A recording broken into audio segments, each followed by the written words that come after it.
nell'ombra della zona Collio che è esplosa negli anni 2000, ma secondo me che alla distanza ha dimostrato di essere una zona dove si producono eccellenze forse maggiori rispetto al Collio. Secondo me il Collio è rimasta una zona ferma, a parte pochissime realtà, a parte Oslavia, la zona di San Floriano, comunque quella zona lì. Il resto il Collio è rimasto un po' fermo. Invece la DOC Colli Orientali è cresciuta qualitativamente in maniera incredibile. Ma facciamo un po' di storia. Allora, parliamo dell'area collinare che va dai comuni che si trovano a sud-est di Udine, ovvero Butrio, Manzano, San Giovanni Natisone e Corno di Rosazzo.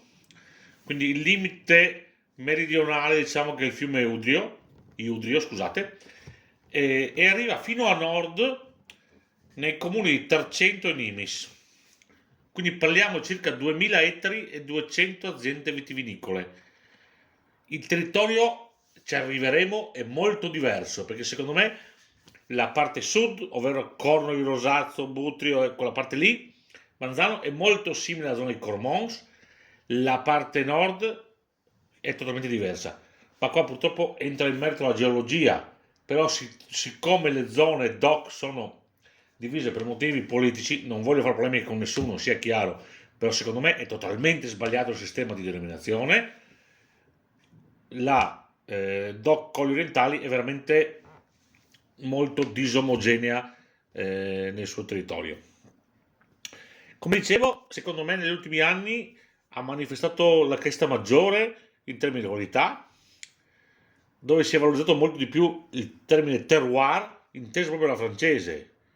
E chiaramente, come avevo già detto, terroir, che viene spesso trattato come territorio, non ha senso. Terroir è come rappresentare un quadrato dove tre lati sono suolo, clima e vitigno. Il quarto lato è la realtà umana, ovvero il vignaiolo, che vive nel territorio, con la comunità locale, la storia, tradizione e cultura. Il vignaiolo è solo una parte di tutto, ma è una parte fondamentale nel territorio, quindi il terroir non può essere solo territorio. Altitudine, pendenza, cioè composizione del suolo, tutto deve essere calibrato a dovere. Facciamo un po' di storia della Colli Orientali, di questa zona. Bisogna tornare indietro ai Celti, quando parte proprio la viticoltura in questa zona, ma si sviluppa quando i Romani fondano Forum Iuliu, ovvero Cividale del Friuli. Alla fine del Medioevo il vino friulano, il vino soprattutto di queste zone, viene esportato nei paesi del nord Europa. Ne ho già parlato, anzi scusate, devo ancora parlarne, forse non mi ricordo più. In questa zona è fondamentale il ruolo dei monaci benedettini dell'abbazia di Rosazzo. L'abbazia di Rosazzo è sopra Manzano, è stato il motore della viticoltura all'inizio degli anni 1100, 1200, 1300. Il motore della viticoltura è l'abbazia di Rosazzo, che poi ha vissuto alti e bassi, ma questo vedremo quando parleremo di abbazia. Chiaramente, poi dopo l'abbazia di Rosazzo, dopo i Romani, dopo i Longobardi, è stato patriarcato, è stata la Chiesa, insomma, la zona passa sotto il dominio della Repubblica Serenissima. Prima Regno Napoleonico, poi l'Impero Austro-Ungarico, fino ad arrivare nel 1870 al Regno d'Italia.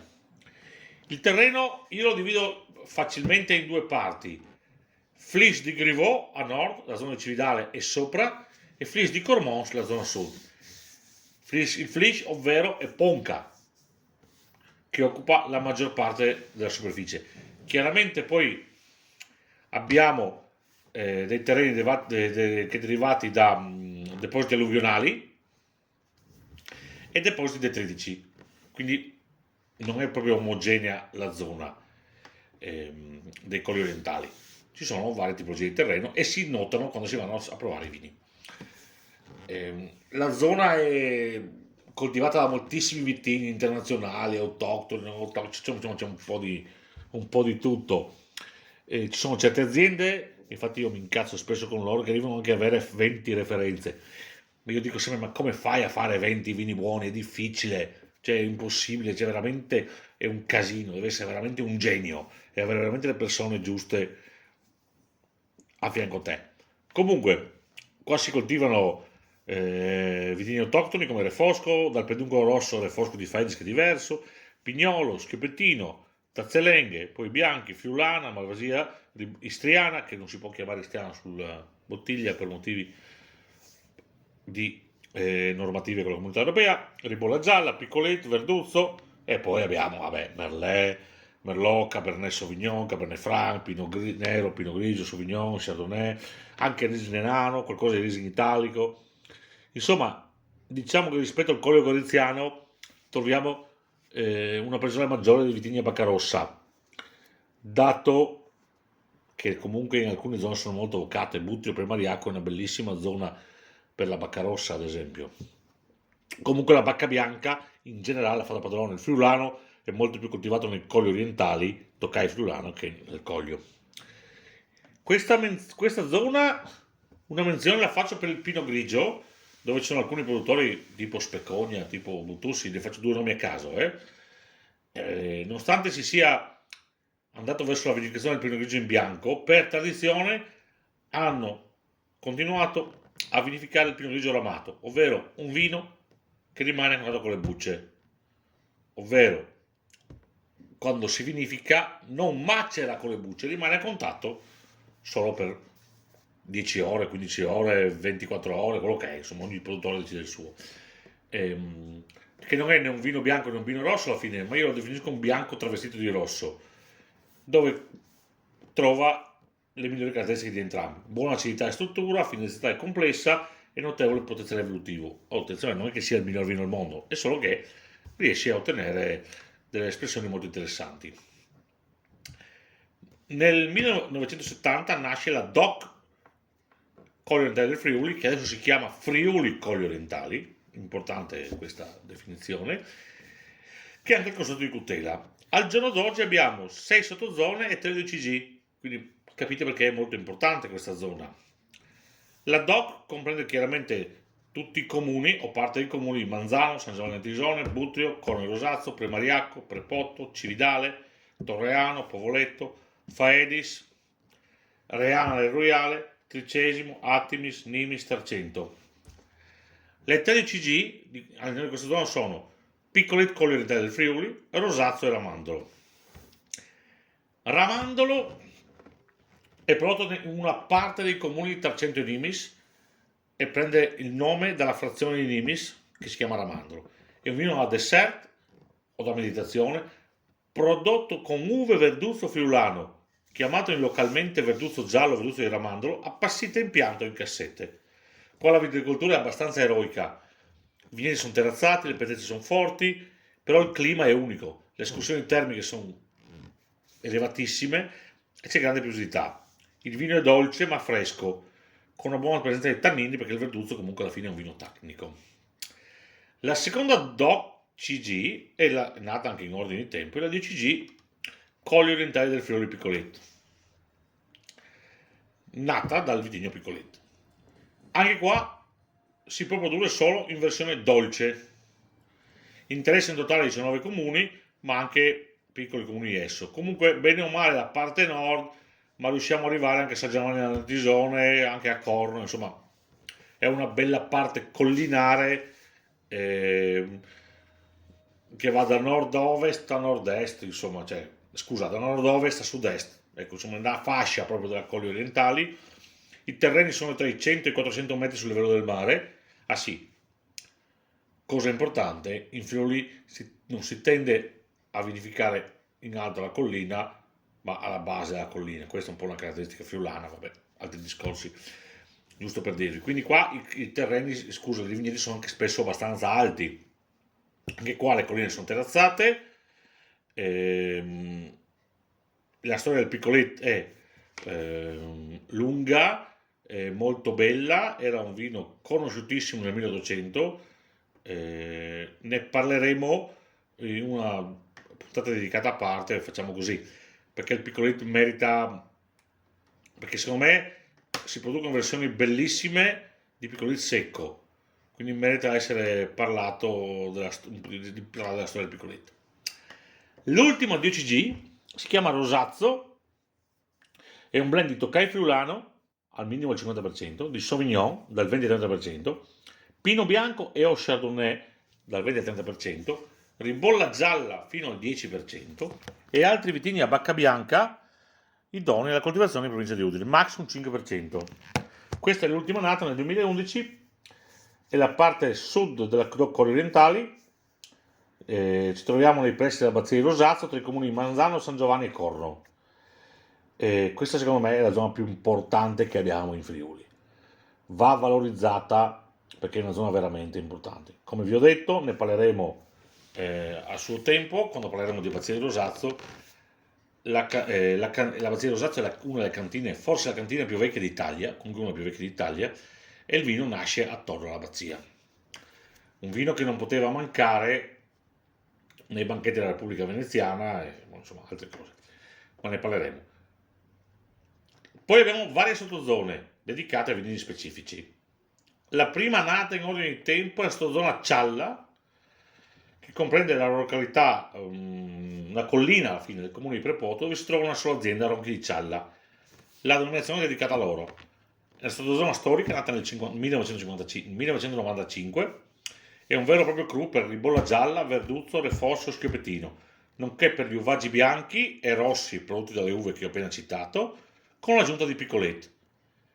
Se il piccolette viene verificato in purezza, quindi in versione dolce, prende la denominazione di DOCG Friuli Colli Orientali Piccolette sottozona Cialla. Un territorio unico, incredibile, con una biodiversità unica, grande presenza di bosco, ristretta presenza di vigna, dedicato proprio a questa azienda. Altra sottozona nata un po' dopo, forse nel 2008, l'anno circa, mi ricordo, per lo schioppettino di Prepotto, che tanti, forse troppi, considerano il Pinot Nero friulano, sbagliando per vari motivi. Per storia mia, qualche produttore diceva sempre che si può produrre schioppettino solo da Albana, frazione vocata per lo schioppettino. Bisogna capire dove va bene prodotto lo schioppettino. Questo, ripeto, va prodotto solo in alcune zone, però la sottozona prende tutto il comune di Prepotto. Il disciplinare è più restrittivo e nel disciplinare troviamo sia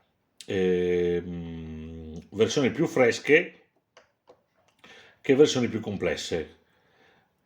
Altra sottozona è la zona Refosco di Faedis, quella siamo attorno ai comuni di Attimis, Faedis, Nimis, Povoleto e Torreano, e il refosco che si chiama Nostrano,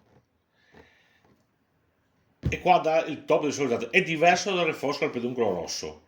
Qua possiamo dividere tra zone collinari, dove sono più marnose, con più arenaria, dove i vini sono più potenti e necessitano di maggior finamento. Le zone pedecollinari, diciamo, insomma la bassa collina, dove le zone sono più argillose, dove l'aromaticità dei vini è più impattante.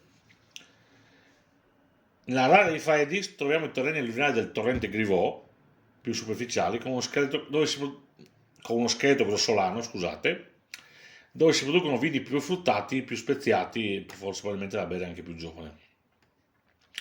Esistono poi la sottozona Ribolla Gialla di Rosazzo, che comprende il territorio dei comuni Corno, Manzano e San Giovanni, attorno all'abbazia di Rosazzo, dove si dice che la ribolla sia nata in questa zona qua, che sia una zona autoctona per la ribolla. Accanto alla ribolla gialla di Rosazzo abbiamo la zona Pignolo di Rosazzo, stessa zona per la ribolla, stessa zona della DOCG Rosazzo anche.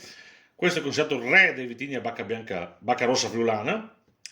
E in questa sottozona si ottengono le migliori espressioni di pignolo in purezza, ma è previsto anche il taglio fino al 15% con alti tannini a bacca rossa autorizzati. Perché? Perché questi vanno ad ammorbidire il tannino del pignolo, che spesso è un prograffiante. Ultima sottozona della quale parlo, non è ancora ufficiale, però lo dovrebbe essere a momenti. Si parlava che la prima nata fosse il 2023, in realtà forse sarà il 2024 perché mancano ancora dei dettagli tecnici politici, scusate il termine. E siamo nella zona nord della DOC e sono 6 aziende coinvolte, sono Marco Sara, Aquila del Torre, Marco Pinat, Giovanni Genio, Alessandro Perini e Sara e Sara.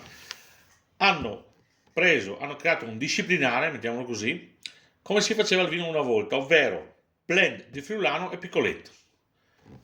Perché una volta le vigne erano miste si vendemmiava misto e si vinificava misto. E vorrebbero fare questo anche con questa nuova sottozona. Le escursioni termiche sono, la parte del piccolit va dal 10 al 20%.